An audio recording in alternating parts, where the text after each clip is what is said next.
So it's a break from the norm, but no less relevant. This is Ark Invests Annual Review 2024. Strap in. So here we are. Ark Invest have just released their Big Ideas annual research report, and to be honest with you, this is where I get a lot of my investing ideas and certainly my investing philosophy, because Ark Invest is a future-focused, disruptive technology fund. So without further ado, let's jump straight into what they're looking at. Here at the contents page, I run through what I'm going to look at on this. You can obviously, by all means, download this pack yourself and read everything. But for me, I'm going to concentrate on technological convergence. I think it's really important in setting the scene going forward. I'm also going to talk about electric vehicles, robotics, and robotaxis. So here we are at technological convergence. Now, according to Ark research, the convergence among disruptive technologies will define this decade. That's a really important opening sentence. It's going to define this decade and many decades going forward. The technological convergence could create tectonic macroeconomic shifts, more impactful than the first and second industrial revolutions. I mean, get your head around that. What does that mean? We know that the world and global economies are accelerating at an ever increasing pace, but to do it at a level that we've never seen before, I find it mind blowing. And I think this research gives you an insight as to how that can happen. Globally, real economic growth could accelerate from 3% on average during the last 125 years to more than 7% during the next 7 years as robots reinvigorate manufacturing, robotaxis transform transportation, and AI amplifies knowledge worker productivity. Catalyzed by breakthroughs in AI, the global equity market, a value associated with disruptive innovation, could increase from 16% of the total to more than 60% by 2030. And as a result, the annualized equity return associated with disruptive innovation could exceed 40% during the next 7 years, increasing its market capitalization from 19 trillion today to roughly 220 trillion by 2030. Can we just take a minute there? The global equity markets today are valued at around 19 trillion. And in only 7 years, that could be increased to 220 trillion at 2030. It's exactly 6 years, but you get the point. This is groundbreaking stuff. And that's what this channel is all about, is giving you that value, giving you insights into where you can put your money today so you can have a much more comfortable tomorrow. Now, this is the secret sauce to Ark Innovation's success and why I like them as a future-looking or forward-thinking organization. They look at blockchains, AI, robotics, multi-termic sequencing, and energy storage, amongst other things. And it's the convergence of these technologies are going to define the next 2 to 3 to 4 decades. Now, those converging technology waves that they were talking about, if you look here on the left-hand side, you've got the steam engine, which was introduced for the late 1700s, but around sort of the mid-1800s, it was a single technology in that time. Fast forward 50 years, nothing really is going on. We've got the railroads again, and as you can see, the introduction of telegraph, photography, and bicycles, but they're not mutually supporting technologies. They're individual, they're isolated, so they don't add anything. It's only here, when you get to the 1900s, that you see the internal combustion engine, electricity being used en masse and commercially, telephones, radio, refrigeration, and technologies can now converge and start to add real value. But what I found most surprising is between the 1900s to today, which is, let's just call it here 2020 on the slide, there's no growth. Even with the advent of nuclear power and PCs and fibre optics, it hasn't allowed for convergence of technologies. And it's the leap today that we see here in 2 letters, AI, that are going to lead to a massive technological wave going forward. And this is an example of those converging technologies. And we're going to use robotaxis, and I know I'm jumping forward, but we'll use robotaxis just to illustrate the point. So here we can see individual technology advances will coalesce and cascade into new markets. Let's just think this through. You've got a neural network, which is AI, the brain behind robotaxis. Now here you've got Waymo, which exists today. This is not the future. Waymo vehicles, they operate with 5 LiDARs, 29 cameras, 6 radars and 8 sensors at a cost per vehicle today, as you can see here, of around $175,000 for one of these vehicles. Similarly, today you've got a Tesla, any Tesla, that has 9 cameras if it's got the hardware 3 suite. They cost, as we know, around $40,000. We're talking about the Model 3. That is just the difference in the manufacturing costs for these robotaxis. And for all of you out there saying, well, Tesla doesn't have a robotaxi, it does. It just hasn't released it to the public yet. All Teslas have the capability already. These 9 cameras replace or can do the job of all of this crap, to be honest with you, at a much lower cost. Now, couple that with advanced battery technology, and Tesla is absolutely leading the way on battery technology. Battery electric drivetrains reduce robotaxi operating costs by 60%. So today, an internal combustion engine taxi, insert brand or whatever brand you want to use, the cost per mile of that is around 31 cents. And then everything above that is profit for the company. Similarly, a robotaxi with an electric drivetrain only costs around 12 cents per mile. So add those two opportunities together and you've got a new category, a new market, autonomous mobility. And it's the ability to ride hail, to call a robotaxi in the same way that you would call a regular taxi. But instead of a human turning up at your drive, it will be an EV, unmanned. It will turn up at your house, you close the door and off it goes and takes you there, much safer than anything else. Completely new market that does not exist and could not have existed today without the convergence of these technologies. So what does that look like in money? Well, today you've got an idea here of the size of the equity market in total, 2023, and we can see that it's worth around 117 trillion. But look at what the estimations could be with technological innovation fast forward to 2030. 117 trillion today, 2030, and that's only 6 years away, is 360 trillion. And that growth is driven largely by AI, as you can see here. And that convergence in technology causing that growth on average 17% per year is what's driving this new technological and economic revolution. So AI, let's get into the meat and bones of AI. So with superhuman performance on a wide range of tests, AI models like ChatGPT-4 could catalyze an unprecedented boom in productivity. I think we've all seen this. Jolted by ChatGPT, an iPhone-like moment, enterprises are scrambling to harness the potential of AI. I mean, can you think of any organization or any company that hasn't spoke about how it's going to use or is using AI now or in its future strategy?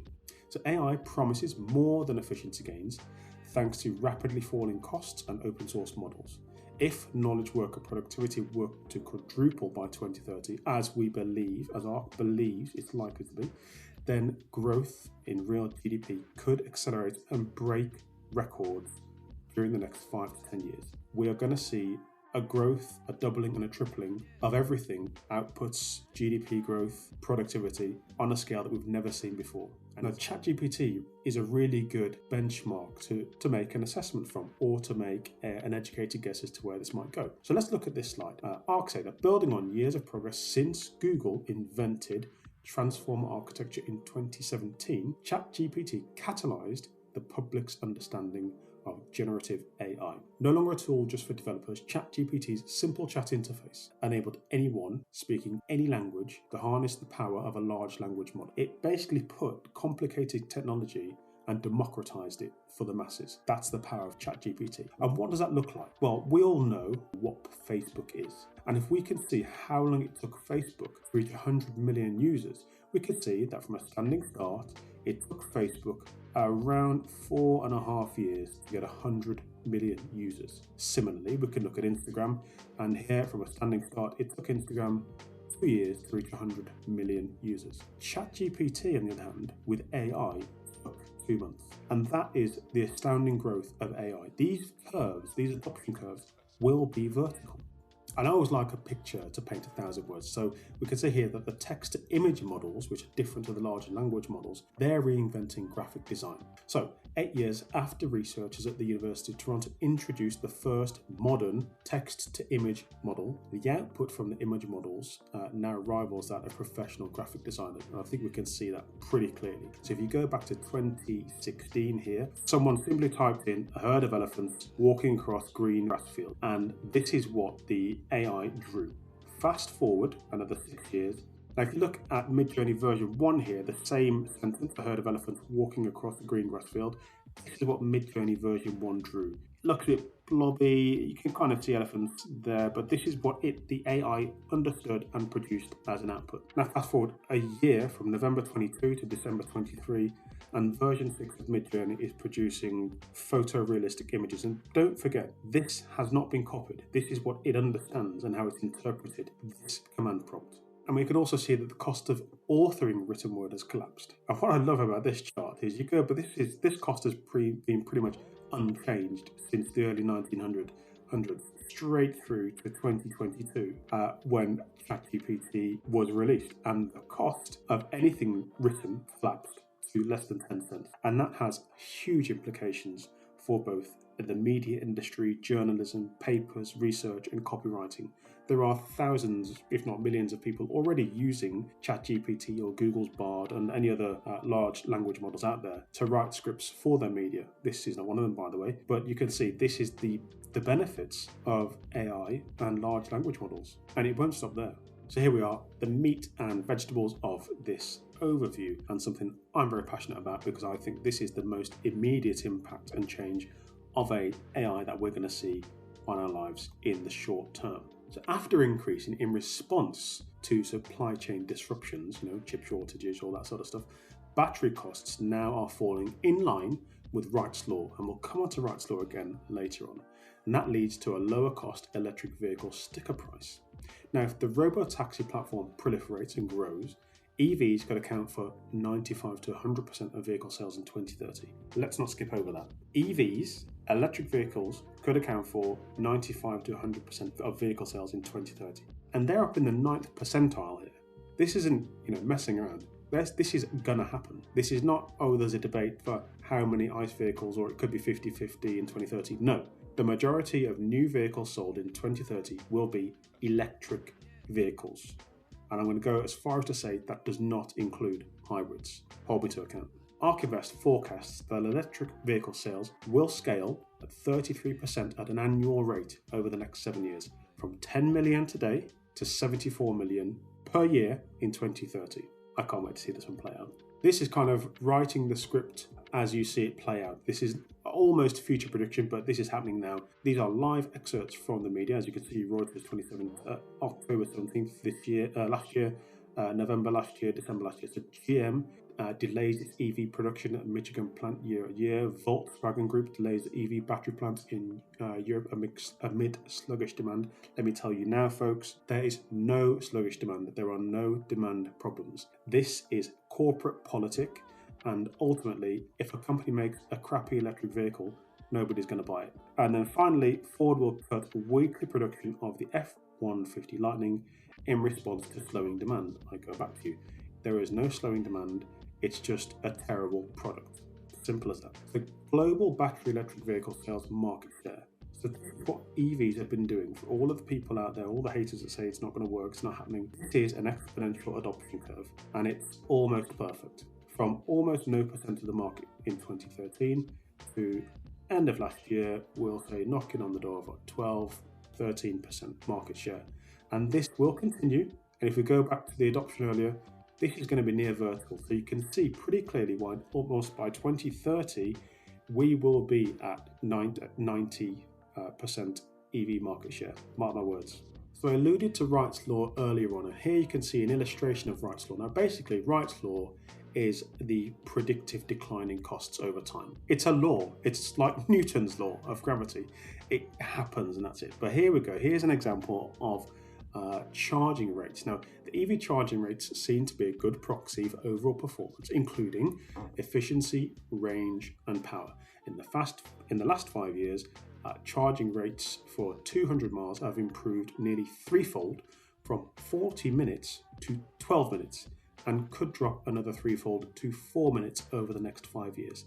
Now, for those who own EVs out there, I'm one of them, that means the time it takes to charge your car. So for me, it's a 40-minute charge for a full charge on my car, and I've got a Tesla Model 3 with 320 miles of range. That could take that charge time from 40 minutes down to 10 minutes for a full charge. Now, for that 200 miles of range forecast, this is data. So you can see here in 2018, for 200 miles of range, in 2018, it was a 40 minutes for that range. Today, or 2022, should we say, it's 15 minutes, and the prediction here, 2027, is for 4 minutes if cost declines or time declines persist as Wright's law would suggest. Now, I found this slide really interesting, really wanted to share this with you, because a lot of people still think that electric vehicles are expensive. But if you look at Teslas, you can see that the cost of a Tesla is way down here compared to other suppliers and in the luxury segment, such as Lucid Motors, for example, Ford F-150 Lightnings, for example, and the Cybertruck is up here as well, to be honest. But in terms of mass market adoption, you can get the Model 3 now for less than the cost of an equivalent ICE-powered vehicle. And we know that Tesla is working on a $25,000 vehicle, which is here. Now, look at that, the cost of an EV being down here. Now, this is interesting because when the cost falls to around $25,000, so here we go, in thousands of dollars, if you get a car at this price, the addressable market explodes. The entire market can now afford this vehicle. What does that mean to a supplier that can make an electric vehicle for $25,000 or sell a vehicle for $25,000? Leave a comment in the description below if you know who I'm talking about, but I'll give you a hint if you don't. The company begins with T and ends in Esla. Let's move on. So, robotics, and if there was one area that got me more excited than EVs, it's this area. And that's because, Elon Musk himself is on record saying that this area could eclipse the opportunity of cars themselves. And he's talking about Optimus. The convergence of AI and hardware should enable generalizable robotics. Robotics are outperforming humans in factory settings and should do so in many domains, as hardware and software costs decline according to Wright's law. AI should continue to improve its productivity and create a new market opportunity for generalized robotics that at scale exceeds a mere only 24 trillion in revenue annually. I need to take a moment. So 24 trillion in revenue annually in robotics. Let's just assume that's true. First of all, that's a mind-blowing number, because what other industry produces 24 trillion in revenue annually? Can you think of any? Please comment below, because I can't. But secondly, can you think of any companies out there with a robot performing as well as Optimus in such a short space of time? So if Tesla is the market leader, and let's be kind, let's say they're not the market leader, but they do get a sizable chunk of the market, let's say 20%, because they have first mover advantage.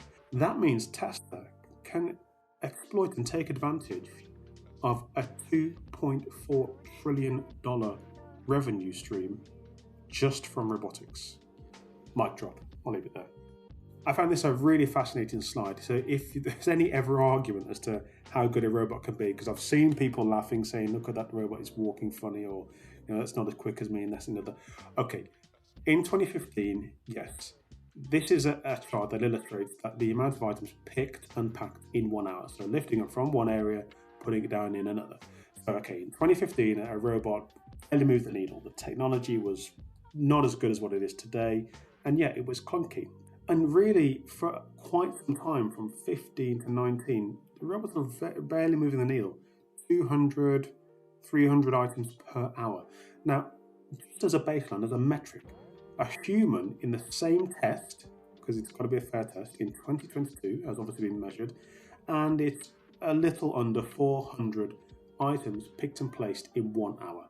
And I would assume this is a factory setting. In 2022, with the advantage of technology, a robot has been assessed again, same year, and as you can see here, the same robot has delivered or picked and placed nearly 1,000 items in 1 hour. A 33-fold increase in performance in only 7 years. And because of that, more companies are likely to deploy more robots than humans. Now think about it from a completely impartial point of view. Let's say you're the managing director of a company that uses human labor to move bits from one place to another.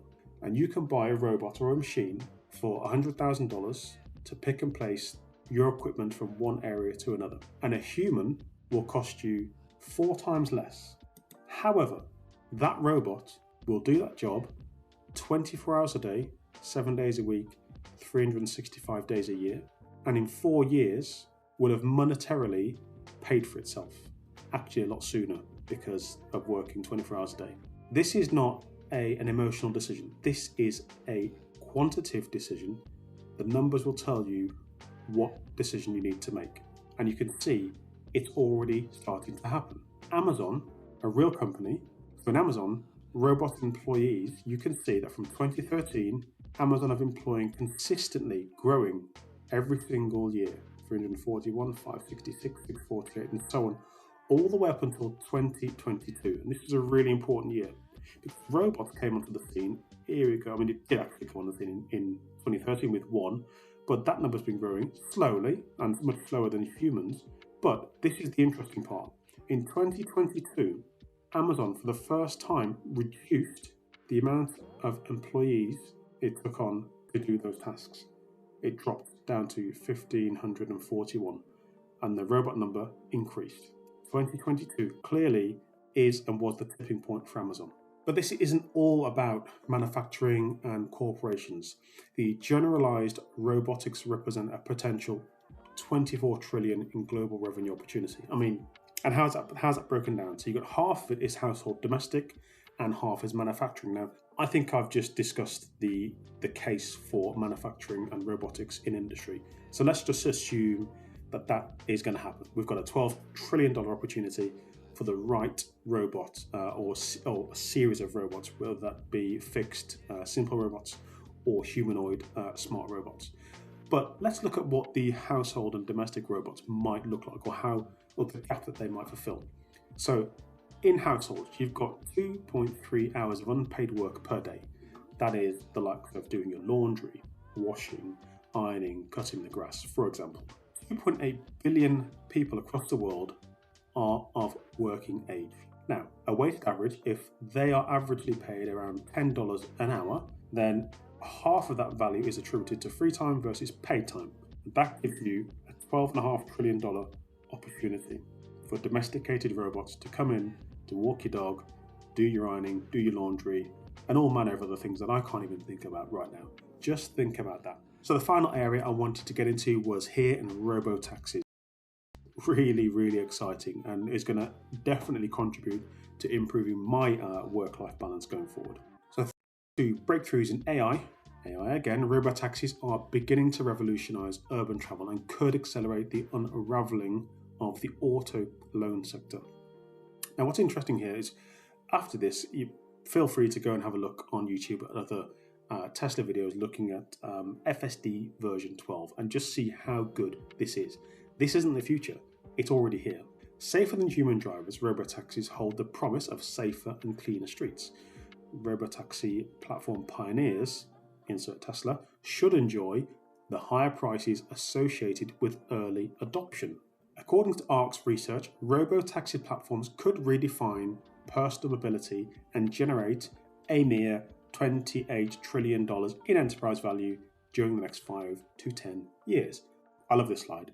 It's not the first time I've seen it, but it illustrates wonderfully the impact of autonomous ride hail. The cost in owning and operating a personal car hasn't changed since the Model T rolled off the assembly line 100 years ago.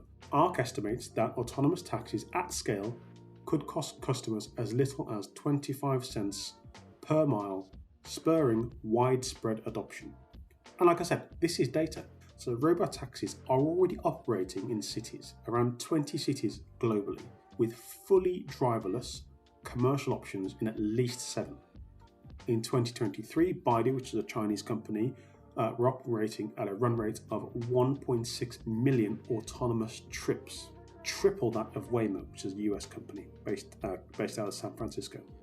And Cruise, which ceased US operations, and I won't say why that is, other than to say that they may have been economical with the truth with regulators.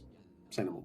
With access to 50 times more data than Baidu and 280 times more data than Waymo, Tesla has a massive data advantage as it prepares to launch its RoboTaxi service, the largest AI project in the world.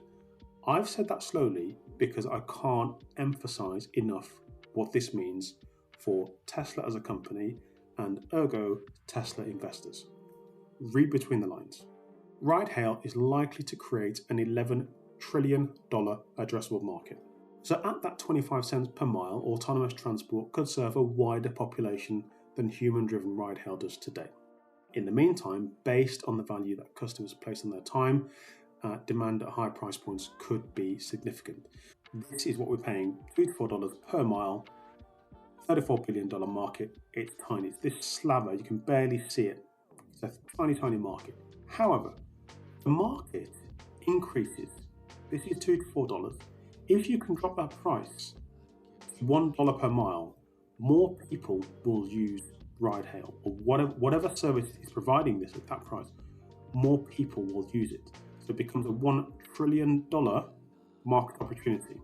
If you then reduce the cost further to around 50 cents per mile, non-commuting miles in higher income countries, so that's people not using this service for commuting to work, so more leisure, they will pay this instead of buying a car. And as you can see, the more that costs come down, the less likely people will use their own vehicles or even buy their own vehicles and will actually just hire an autonomous vehicle. In 2030, autonomous platform providers could scale to $28 trillion in enterprise value, or around 9 times that of all other auto manufacturers this year. The autonomous vehicle platform provider, the person or the company that creates the platform to build all of this autonomous architecture on, they take the lion's share of enterprise value. Not necessarily profits, but the value itself. We can look at net figures here. So 3.8 trillion in net revenues. Then you've got the owners of the fleet. So if, for example, Hertz decided to buy 10,000 of these platforms, I mean, Tesla happens to be doing a $25,000 vehicle, but we'll not talk about that. They get a portion of that revenue also. And then finally, the final slice of autonomous electric operation profits is here at a mere 900 billion. I mean, imagine owning stock in a company that built the platform, ran its own fleet, and charged for the service. That would be pretty impressive. I mean, I can't think of any. Maybe I can think of one company actually. I mean, leave a comment below if you know which company I'm thinking of. I'll give you a hint. It begins with T and ends in Esler. Say no more. So that brings me to the end of this run through of Ark Invest's big ideas for 2024. If you were keeping count, the total enterprise value of all of those opportunities I spoke about just there was $92 trillion. $92 trillion. And I believe firmly that there is one company poised to take advantage of a large portion of that opportunity. I really suggest you read the whole document, have a skim through. There are other areas that might interest you, and I've left a link to this in the description below. And don't forget to subscribe for everything personal finance every week.